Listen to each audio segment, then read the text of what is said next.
आकाशवाणी गोरखपुर से प्रादेशिक समाचार।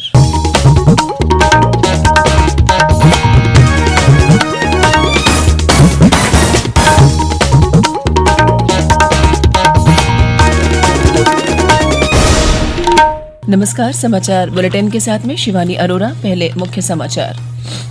केंद्र सरकार और किसानों के बीच नई दिल्ली में चौथे दौर की बातचीत समाप्त। अगले दौर की बातचीत कल होगी। मुख्यमंत्री योगी आदित्यनाथ ने कृषि और ग्रामीण विकास राज्य सरकार की सर्वोच्च प्राथमिकताओं में है शामिल।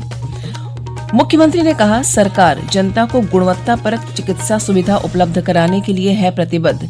कोविड-19 के बचाव और उपचार की प्रभावी व्यवस्था को बनाए रखा जाए। और राज्य में पिछले 36 घंटों में 1967 नए मामले मिलने के बाद सक्रिय मामलों की संख्या हुई 22,990। अब समाचार विस्तार से। केंद्र सरकार और किसानों के प्रतिनिधियों के साथ चौथे दौर की वार्ता खत्म हो गई है। बैठक लगभग 7 घंटे चली। केंद्रीय कृषि मंत्री नरेंद्र सिंह तोमर और वाणिज्य और उद्योग मंत्री पीयूष गोयल ने बैठक में सरकार का प्रतिनिधित्व किया।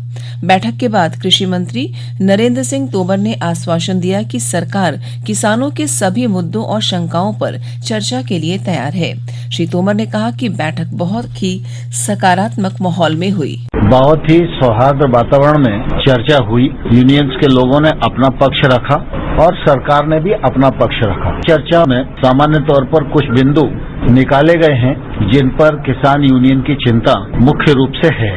हम लोग प्रारंभ से ये बात कह रहे थे कि भारत सरकार किसानों के हितों के प्रति पूरी तरह प्रतिबद्ध है। भारत सरकार इस बात पर विचार करेगी कि एपीएमसी सशक्त हो और एपीएमसी का उपयोग और बढ़े। जहां तक नए एक्ट का सवाल है, उसमें एपीएमसी परिधि के बाहर प्राइवेट मंडियों का प्रावधान है, तो प्राइवेट मंडियां आएंगी, लेकिन प्राइवेट मंडी और जो एपीएमसी एक्ट के अंतर्गत बनी हुई मंडियां हैं, उन दोनों में कर की समानता हो। श्री तोमर ने कहा कि बातचीत का अगला दौर कल होगा। कृषि मंत्री ने किसानों से अपना आंदोलन समाप्त करने की अपील की। उन्होंने कहा कि न्यूनतम समर्थन मूल्य समाप्त नहीं किया जाएगा।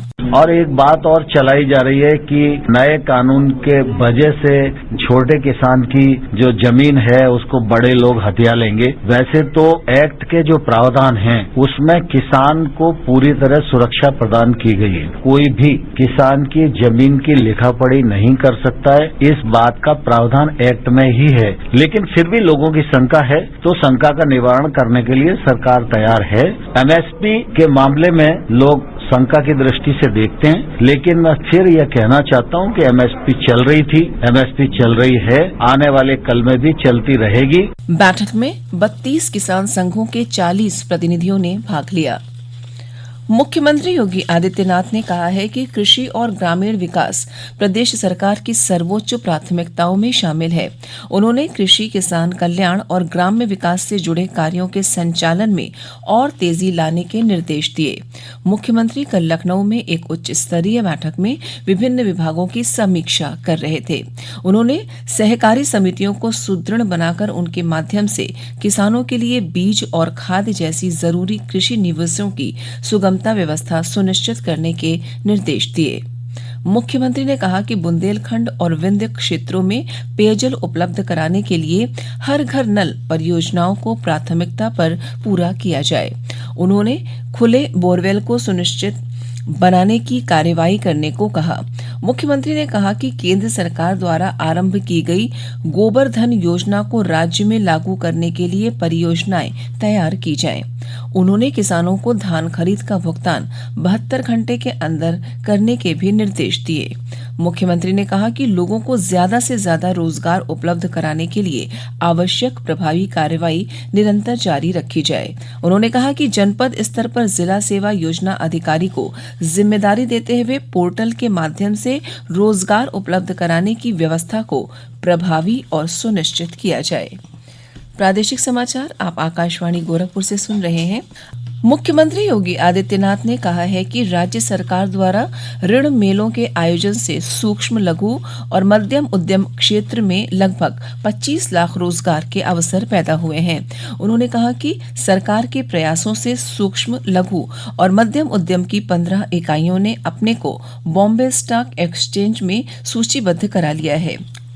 ब्यौरा हमारे संवाददाता से। कार्यक्रम में लगभग 30,000 पूर्व स्थापित औद्योगिक इकाइयों को आत्मनिर्भर भारत योजना के तहत 1316 करोड़ रुपए का कर्ज दिया गया। वहीं लगभग 9,000 करोड़ रुपए से अधिक का कर्ज 3,24,000 नई MSME औद्योगिक इकाइयों में वितरित किया गया। इस मौके पर मुख्यमंत्री योगी आदित्यनाथ ने कहा कि उनकी सरकार कोरोना कालखंड के दौरान सूक्ष्म लघु एवं मध्यम उद्योग पर ध्यान केंद्रित कर रही है और कर्ज वितरण कार्यक्रमों से औद्योगिक विकास को गति मिली है। उन्होंने कहा कि इस वित्तीय वर्ष में एक जिला एक उत्पाद योजना के तहत 16,000 से अधिक लोगों को प्रशिक्षण दिया गया है। उन्होंने इस मौके पर 5,000 प्रशिक्षुओं को वर्चुअल तरीके से टूल किट भी वितरित किए। सुशील चंद्र तिवारी, आकाशवाणी समाचार, लखनऊ। मुख्यमंत्री योगी आदित्यनाथ ने कहा कि प्रदेश सरकार जनता को गुणवत्तापरक चिकित्सा सुविधा उपलब्ध कराने के लिए प्रतिबद्ध है। उन्होंने कोविड-19 से बचाव और उपचार की प्रभावी व्यवस्था बनाए रखने के निर्देश दिए।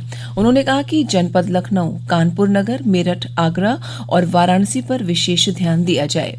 मुख्यमंत्री ने कहा कि यह सुनिश्चित किया जाए कि सभी मेडिकल कॉलेजों में संबंधित मंडलायुक्त और जिलाधिकारी आवश्यक बैठक करें तथा विशेषज्ञ चिकित्सक कोविड वार्ड में नियमित राउंड लें। उन्होंने कोविड अस्पतालों में बेड्स की आवश्यकताओं का आंकलन करते हुए अतिरिक्त बेड्स की व्यवस्था करने के निर्देश दिए। उन्होंने कहा कि कोरोना संक्रमण से बचाव के लिए हर स्तर पर सावधानी बरती जाए और इसके लिए लगातार जागरूकता कार्यक्रम संचालित किए जाए। राज्य में कोरोना संक्रमण की रोकथाम के लिए सरकार द्वारा सभी प्रयास किए जा रहे हैं। कोरोना सैंपल की जांच का कार्य लगातार जारी है। प्रदेश के अपर मुख्य सचिव स्वास्थ्य अमित मोहन प्रसाद ने बताया कि अब तक 1,97,88,497 कोरोना नमूनों की जांच की गई है। उन्होंने बताया कि अब तक राज्य में कोरोना से 5,18,390 कोरोना के मरीज ठीक हुए हैं और 7,848 कोरोना रोगियों की पिछले 9 महीनों में मौत हुई है। उन्होंने बताया कि पिछले 36 घंटों के दौरान कोरोना के 967 नए मामले सामने आने के बाद अब राज्य में कोरोना के सक्रिय मामलों की संख्या 22,990 हो गई है।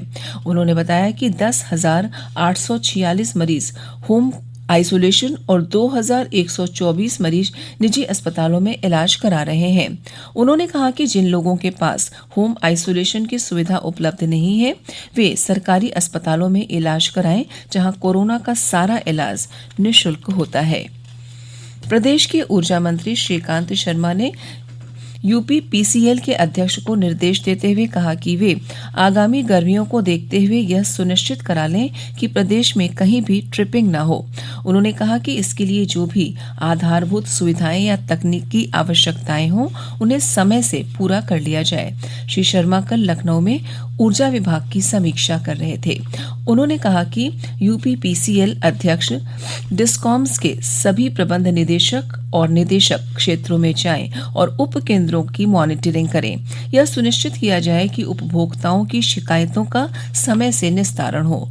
उन्होंने कहा कि उपभोक्ताओं की समस्याओं के निराकरण में कोई कोताही नहीं बरती जाएगी।